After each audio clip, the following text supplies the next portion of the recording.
In 1913, newspapers across the United States ran a headline that shocked the country. A black girl in Oklahoma becomes a millionaire overnight. Her name was Sarah Rector, the child of formerly enslaved parents living in poverty.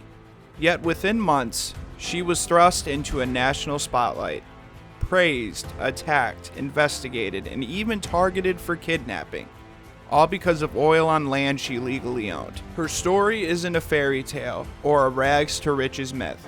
It's a window into Jim Crow America, the allotment system, black wealth, and the way society reacted when a young black girl suddenly became rich. Sarah Rector was born on March 3, 1902 in the all-black community of Taft, Oklahoma, part of the Creek Nation.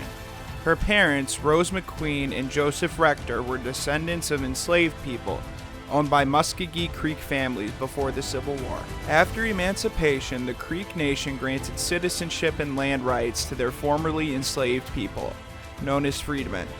Because of this, when the U.S. government forced the allotment system onto tribal lands, every child enrolled in the Creek Nation rolls, including Sarah, received a land allotment. At 6 years old, Sarah was assigned 160 acres near present-day Cushing, Oklahoma. On paper, it was hers. In reality, this land was viewed as worthless, rocky, and barely farmable. No one expected it to make her wealthy. To understand why a 6-year-old black girl owned land, you have to understand the Dawes Act and the Curtis Act. Between 1887 and 1907, the U.S. government tried to break apart the tribal communal lands and redistribute them to individuals. Native citizens got allotments. Creek freedmen, like the Rectors, also qualified. But there was a catch. Allotments for freedmen were often the least desirable parcels. The government placed white guardians over many native and black miners, and the system was rife with corruption, exploitation, and land theft. Sarah's family struggled to pay the $30 annual property tax on her allotment. They were so poor that Joseph Rector tried to give the land back to the county because it produced nothing. The county refused. In 1911, Joseph Rector leased Sarah's land to the Standard Oil Company to at least cover taxes. For months, nothing happened. Then on August 29, 1913, an independent driller working the lease, B.B. Jones, struck a massive oil well on her property known as the Rector Well No. 1. It produced over 2,500 barrels per day, one of the highest producing wells in the state at the time. Practically overnight, Sarah went from a poor black farm girl to a landowner collecting more than $300 a day, the modern equivalent of over $9,000 per day, or millions per year. News didn't travel quietly. White newspapers called her the richest colored girl in the world. Black newspapers celebrated her as a symbol of black success under extreme oppression. But sensational headlines drew unwanted attention. Reporters traveled to Taft trying to photograph her. White men attempted to arrange marriage offers despite her being a child. Politicians demanded state oversight of her wealth, and scammers tried to gain guardianship. The attention was so intense that some papers wrongly claimed she had been kidnapped. This wasn't just curiosity. It was a national obsession with the idea of black wealth at a time when Jim Crow enforced economic inequality. Because Oklahoma law required white guardians for native and black miners with significant wealth, the state reassigned Sarah's finances to T.J. Porter, a white man connected to political elites. The NAACP and other black civil rights groups became alarmed.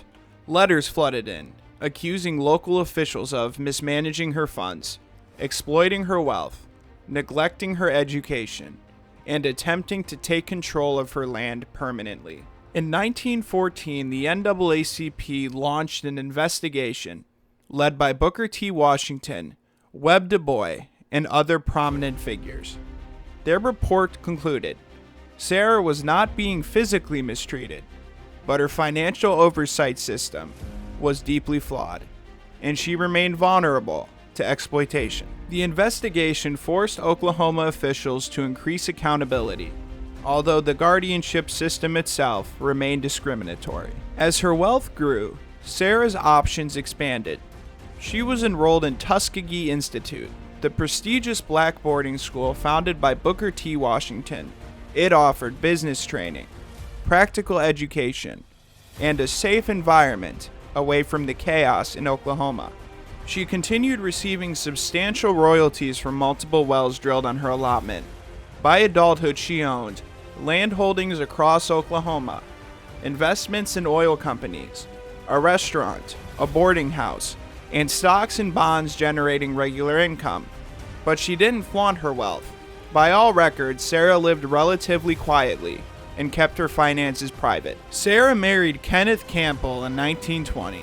The couple had 3 sons. During the 1920s and 1930s, she invested in real estate, a trucking company, and local black-owned businesses.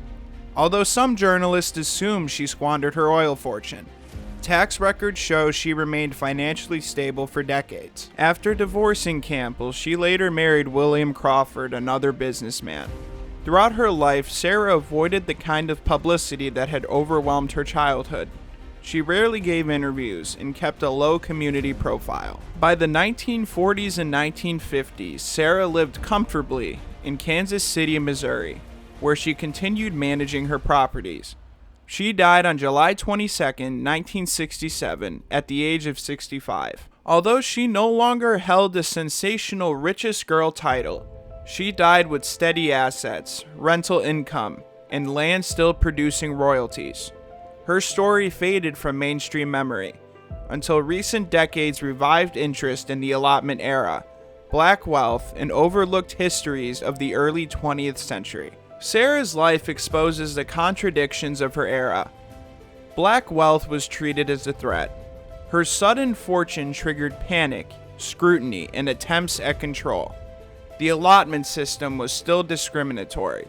Indigenous and black miners were often placed under white guardians who controlled their money. She became a national symbol.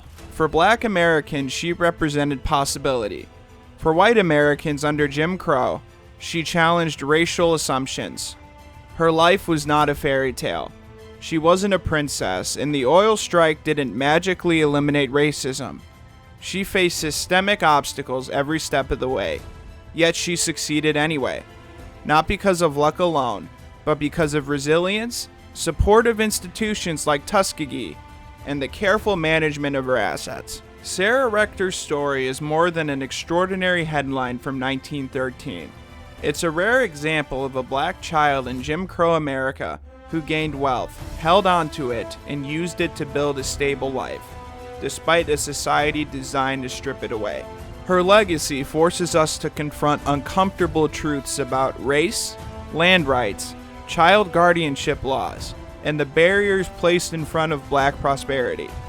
History often remembers the oil strike, but the real story is how she survived everything that came with it. If you want more clear, source-based history stories like this, make sure to subscribe and check out the next video. There's a lot more history worth uncovering.